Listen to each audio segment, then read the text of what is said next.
This year, Judas Priest are nominated for Rock and Roll Hall of Fame. Again. We're absolutely thrilled and stoked and amped. And just like I'm sure any other metalhead, I actually have rather mixed feelings about it. On one hand, Rock and Roll Hall of Fame is clearly a joke simply because such band as Judas Priest is still not included in it. And on the other one, I truly want Judas Priest to get in there. And the reasoning for that is actually quite practical and pragmatic. So let's take a look at it. Here you go.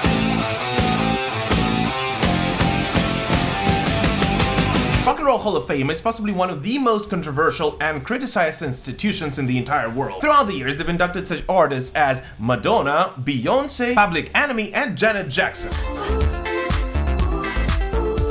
And at the same time, such bands as Judas Priest and Maiden are still not in it. And what questions their understanding of what rock and roll is even more is the fact that neither Lemmy by himself nor Motorhead as a band are still inducted, although they have been eligible since 2002. We are Motorhead! And we play rock and roll! And in case of this little band called Iron Maiden, they were actually nominated for a Rock and Roll Hall of Fame last year, yet of course they did not make a cut, and instead such artists as Jay-Z and the Go-Go's were among the winners. What? In addition, for such a band as Kiss, it has taken 15 years after being eligible to get inducted. And for Deep Purple, whose influence on the world of rock and heavy metal is indisputable, 23.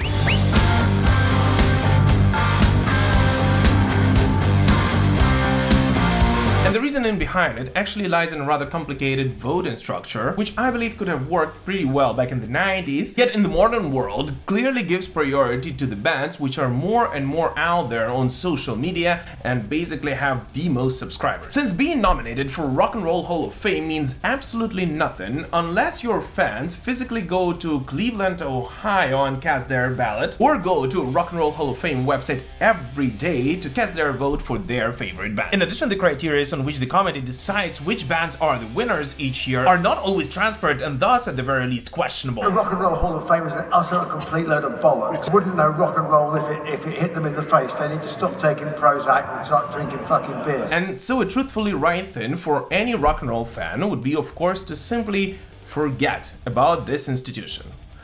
Yet there is one catch. For years, metal fans have been complaining about how heavy metal is underrepresented in the media and has not been given enough credit and attention in the world of music. And simply looking at such institution as Rock and Roll Hall of Fame, which has been established in 1983 yet still has only a couple of metal bands such as Black Sabbath and Metallica and of course a couple of others inducted in it, you clearly understand that this statement is actually true, and thus voting for such band as Judas Priest, which was at the beginning of everything for heavy metal, would of course bring a little bit more justice to the world of music.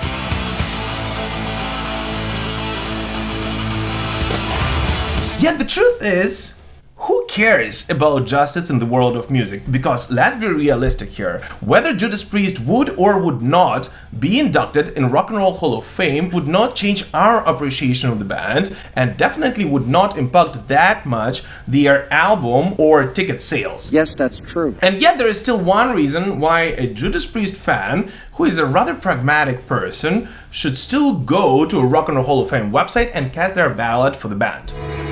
You see, Rock and Roll Hall of Fame does not really induct a band, meaning it does not induct a band in its current state, but rather includes its most significant band members throughout the years. And if we take a look at this year's Rock and Roll Hall of Fame Judas Priest nomination, it includes such nominees as Rob Halford, Ian Hill, Glenn Tipton, Scott Travis, but also Dave Holland, Les Binks, and KK Downing. Yeah, I'm over the moon at the nomination for the Rock and Roll Hall of Fame, so third time lucky. Here we go. And in the past years, I've been reading so many comments from Judas Priest fans about how they dream about KK Downing and Glenn Tipton appearing on one stage once again. And so guess what? If you're a very pragmatic person, this is actually your chance to make it happen.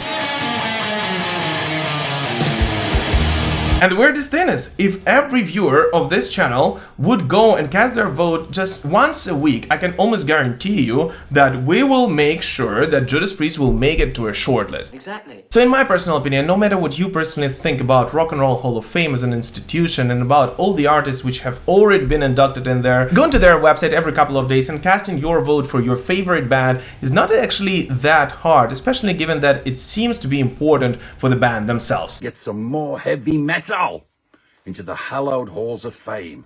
Oh yeah. But anyways, what do you guys personally think about Rock and Roll Hall of Fame, and who else you think should have been inducted there a long time ago? Please let us know in the comments. As always, thank you so much for watching this short video, guys, and keep rocking.